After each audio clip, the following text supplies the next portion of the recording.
बोली लेकर शामिल हुआ।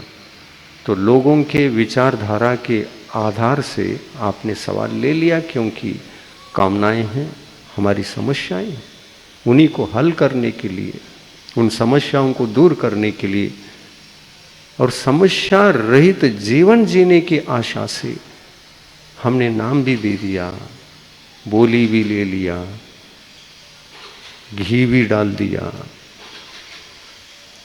उस दिन भक्तामर पाठ भी कर लिया, क्योंकि आदिनाथ भगवान हैं मूल नायक, उनके सामने घी का दीप भी जलाया। लेकिन आदिनाथ की वाणी से तुम नहीं चल रहे हो, तुम चल रहे हो लोगों की वाणी के आधार से और उनके आचार विचारों के आधार से आपका जीवन चल पड़ा है। सुखी हो जाओगे क्या दुखी हो जाओगे? बोलो, श्वास अटक रहा है क्या? बोलो तो, सुखी हो जाओगे क्या दुखी हो जाओगे? दुखी हो जाओगे। तो भगवान सही भगवान को पहचानने की क्षमता बुद्धि भी हमारे पास एक बार आ गई तो इन लोगों में शामिल होकर ये कार्य कर ही नहीं सकते आप। भगवान के द्वारा उपदिष्ट वचन समझ में आ गए, रहस्य समझ में आ गया, और आज के दिन का प्रवचन यदि हृदयंगम हुआ तो कल से ही लोगों की बातों को सुनना आप बंद कर देंगे। और जिनवाणी जिनेंद्र भगवान की वाणी जैसा है, और ये जो उपदेश हृदयंगम हुआ तो हुआ हो तो ये जैसा ये उपदेश है ये पच गया, सम्यक ज्ञान का उदय हुआ, सम्यक दर्शन का उदय हुआ और अंधश्रद्धा हटी, आपका अज्ञान हट गया, तो आपका आत्मा ही सुदेव बन जाएगा, सुदेव बन जाएगा। और आत्मा को सम्यक ज्ञान के माध्यम से सुदेव बनाओगे तो सुदेव बनने के बाद आपको लगेगा मैंने लोगों के बीच में रहकर अनादि काल के जीवन को बर्बाद किया। हमने भगवान को समझ ही नहीं पाया। भगवान स्वयं कहते हैं, बार बार कहते हैं, मैं दुनिया का कोई कर्ता धर्ता नहीं, तुम्हारा कर्ता धर्ता तुम हो। अज्ञान का भी कर्ता धर्ता तुम ही हो।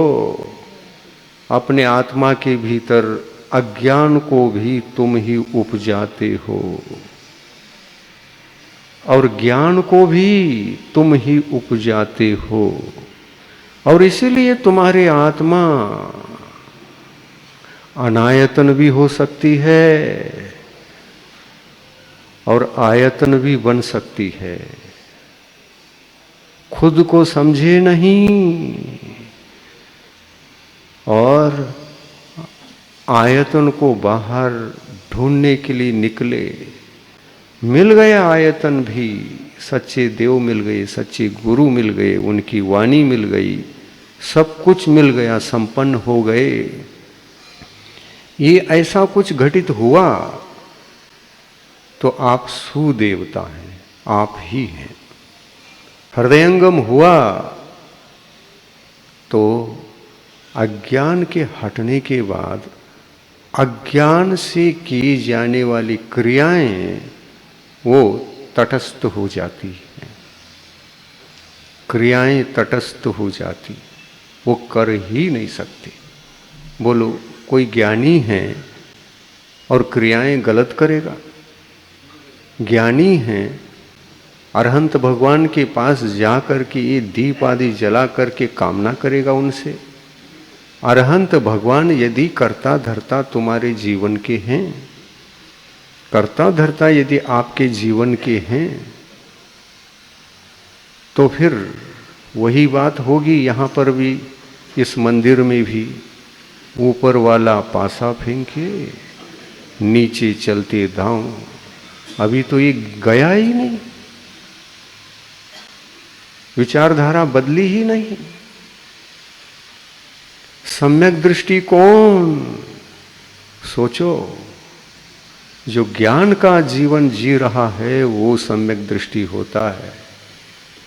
केवल सच्चे देवशास्त्र गुरु के चरण शरण आने मात्र से,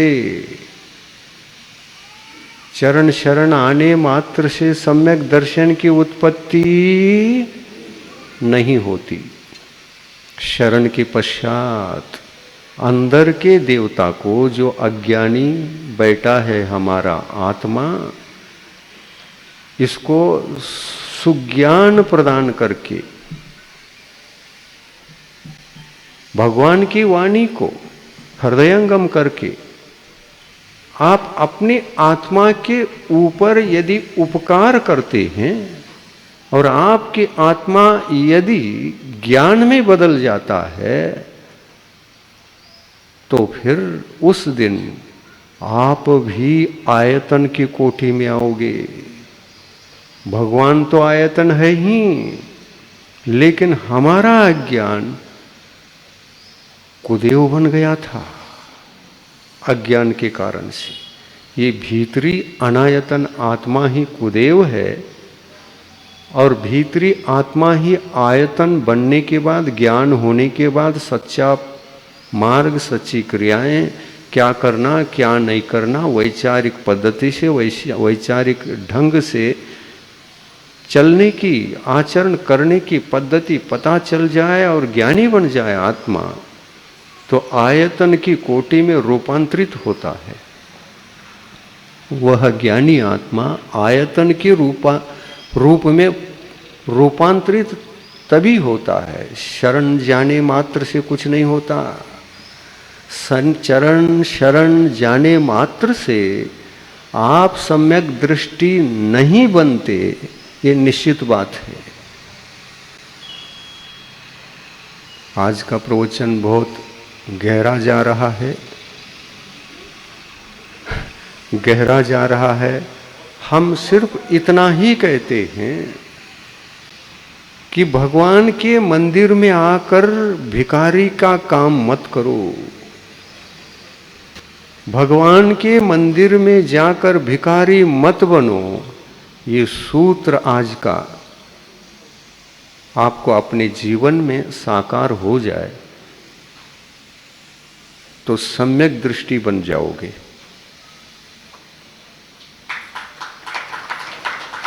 सम्यक्त्व की पहचान भी यही, मैं सम्यक दृष्टि हूं या नहीं। अपने आप को, अपनी आत्मा का इंटरव्यू लेना चाहते हो तो ये समझो, मैं मंदिर जा रहा हूं भौतिक सुखों की कामना के लिए। क्या प्रार्थना कर रहा हूं, क्या नहीं कर रहा हूं। अगर भौतिक सुखों के लिए प्रार्थना कर रहा हूं, मैं जिनेंद्र भगवान के शरण में रह करके भी उनकी वाणी की शरण में अभी भी नहीं गया हूं। सही है ना? उनकी वाणी का शरण लेकर उनके वाणी का चिंतन करके हृदयंगम अभी तक हमने किया नहीं। और फिर क्या कर रहे हो? शरण में तो आया हूं, और यहाँ पर जितने भी इकट्ठे हुए हैं मंदिर में, वो भी शरण में, वो भी शनिवार के दिन कभी नहीं जाते, कहीं नहीं जाते। और इसलिए सभी हम सम्यक दृष्टि हैं, और इसलिए रोज यहीं पूजा होती, यहीं अभिषेक होता है, और सुख के लिए होता है। कौन सा सुख? भौतिक सुख। जो भौतिक सुख की कामना से मंदिर जाए, एक जैन बनकर, जैन व्यक्ति, वो भिखारी नहीं क्या? ये सुख संपदा मांगनी नहीं पड़ती, अज्ञानी मांगता है, और ज्ञानी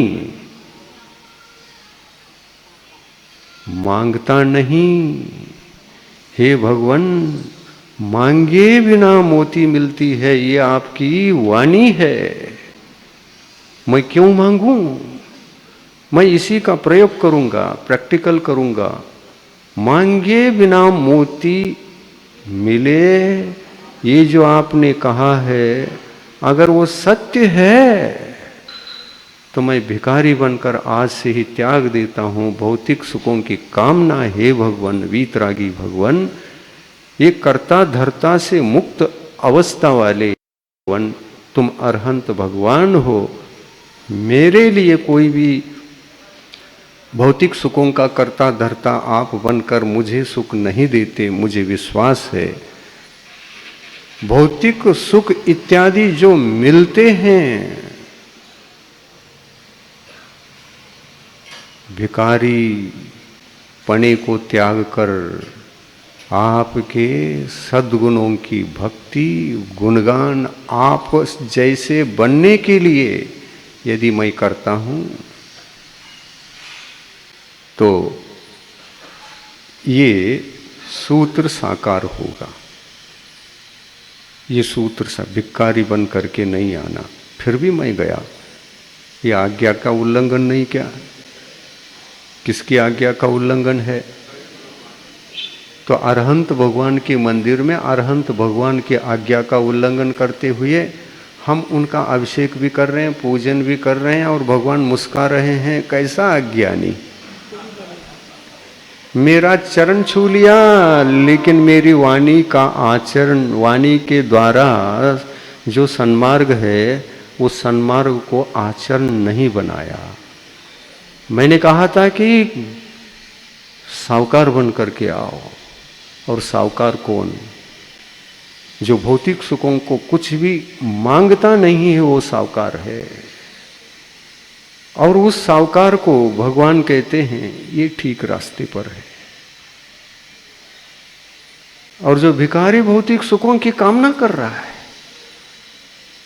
और ये विश्वास रखता है कि भगवान, अगर मैंने कामना किया तो भगवान की देन समझूंगा, सब उन्हीं की कृपा है, उनका करुणा दया, परमात्मा की दया करुणा की कृपा है।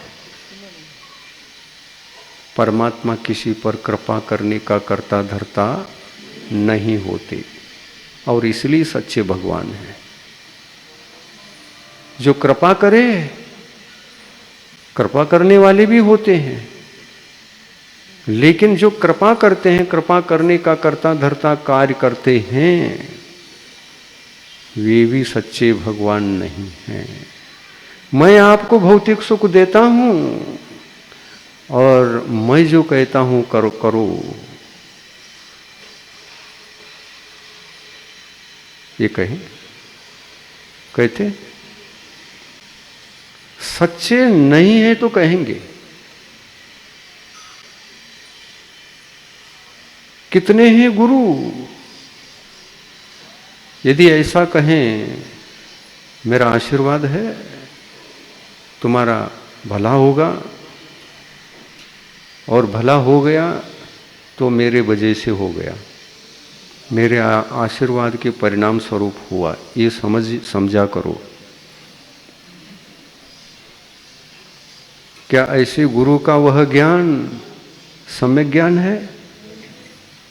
और जहां सम्यक ज्ञान नहीं होता है, वहां सम्यक दर्शन भी रहेगा।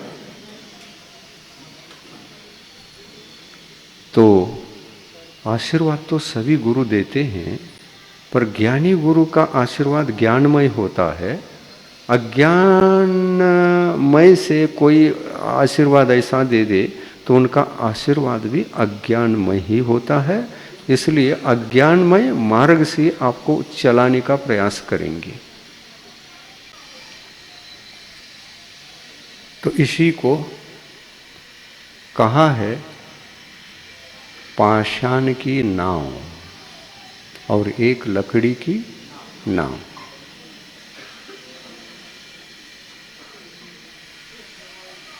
समय ज़्यादा हो गया, विश्लेषण बहुत डीप हुआ।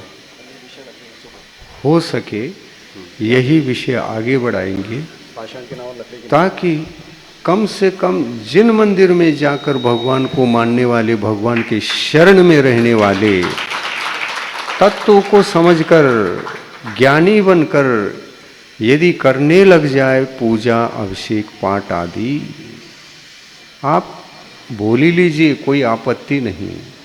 कर्म निर्जरा के लिए लीजिए। बोली लेने से धन का मोह तिरोहित होता है, और मोह तिरोहित जिसका हो गया वो सफल कार्य है। धन का मोह छूट गया, बोली ले लिया, अभिषेक करते समय आपत्ति नहीं है। आपत्ति किस बात की है? भगवान की कृपा से भला हो जाएगा, नहीं। ज्ञानी बनकर भौतिक कामना को त्याग कर हर कार्य करोगे तो भगवान आपका भला नहीं करते। भगवान की उस पूजा से स्वयं पुण्य बिन मांगे आता है, और संसार की सारी समस्याएं दूर हो करके आप सुखी बनते हैं। ये सावकारी पने का कार्य है। भावना से आओ, कामना से नहीं। मंदिर में जो भावना को भावना मतलब वो भावना कामना से रहित ही होता है। कामना का मतलब दो प्रकार की कामना। मैं भगवान आप जैसे बनने के लिए आया हूं, ये कामना है, तो इसमें कोई आपत्ति नहीं है। आप जैसे बनने के लिए आया हूं, ये कामना से भी कोई आपत्ति नहीं, और यदि भावना से भी आए हो तो आपत्ति नहीं। आप सांसारिक सुखों की उपलब्धि के लिए यहाँ आए हैं, परमार्थ सुख, आत्म सुख के लिए यहाँ मंदिर में नहीं आए हैं। तो वो भावना भी कामना है और कामना भी भावना है। और यदि मंदिर में आकर यदि आप संसार सुखों को याद भी नहीं करते और भगवान बनने के लिए केवल इच्छा रखते हैं या भावना रखते हैं, ये इच्छा भी धर्म है और ये भावना भी धर्म है। इतना विषय एकदम क्लियर कट फिल्टर्ड हो गया, आपके सामने रखा गया है।